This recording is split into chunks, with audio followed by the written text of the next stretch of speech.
अस्सलाम वालेकुम स्टूडेंट्स, उम्मीद करती हूँ कि आप सब लोग खैरियत से होंगे। स्टूडेंट्स, बैक्टीरिया के अंदर जीन्स कैसे दाखिल करवाई जाती हैं, इससे नेक्स्ट प्रोसेस जो है हमारे पास है इंसुलिन की तैयारी के लिए बायोटेक्नोलॉजी के तरीके।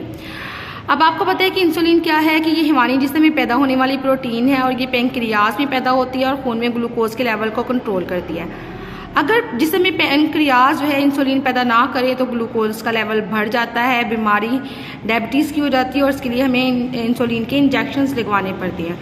माजी में ये जो थी पैंक्रियाज से हासिल की जाती थी इंसुलिन, लेकिन आज के जदीद दौर में इसमें क्या किया जाता है कि हम लोग जीन्स को, for example human healthy person है उसमें से जो अच्छी प्रोडक्शन दे रहा है इंसुलिन की, उसके हमने पैंक्रियाज को सेट करके उसमें से जीन को अलग कर लेना है, डोनर जीन से काटना है, बैक्टीरिया में दाखिल करवाना है और जेनेटिकली मॉडिफाइड ऑर्गेनिज्म के अंदर उसकी कॉपीज़ प्रोड्यूस करवाना है, यानी कि GM बैक्टीरिया में इंसुलिन के और प्लाज्मिक DNA इनके रिकम्बिनेंट DNA को एंटर करवा के इंसुलिन की प्रोडक्शन करवाना और इसकी हम डायग्रामेटिकली इसको जो है देखेंगे। अब देखें, ये हमारे पास है डोनर जानदार का, फॉर एग्जांपल हेल्दी पर्सन का ही है, ठीक है। इसका पैंक्रियाज है, इसमें इंसुलिन पैदा करने वाले जीन्स मौजूद हैं, ठीक है।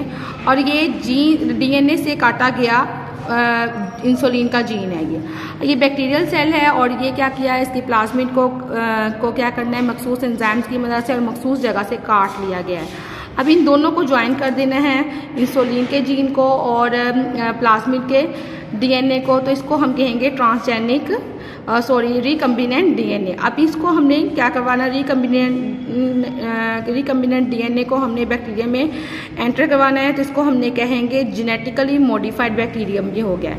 अब जेनेटिकली मॉडिफाइड बैक्टीरिया जो है बैक्टीरिया के अंदर अपनी कॉपीज़ प्रोड्यूस करेगा और इंसुलिन की प्रोडक्शन करवाएगा। ये देखिए अपनी कॉपीज़ प्रोड्यूस कर रहा है, ये रिकम्बिनेंट DNA, ठीक है, इसके अंदर मौजूद है और ये बैक्टीरियम के अंदर अपनी कॉपीज़ बना रहा है और बैक्टीरिया से पैदा शुदा इंसुलिन जो है, जो कि हमें अपटेन हो गई है। और ये जेनेटिकली मॉडिफाइड को हम कैपिटल GM भी कहते हैं।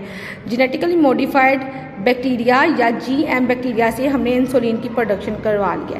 उम्मीद है कि आपको लेक्चर पसंद आया होगा। मिलते हैं नेक्स्ट लेक्चर में, तब तक अल्लाह हाफिज़।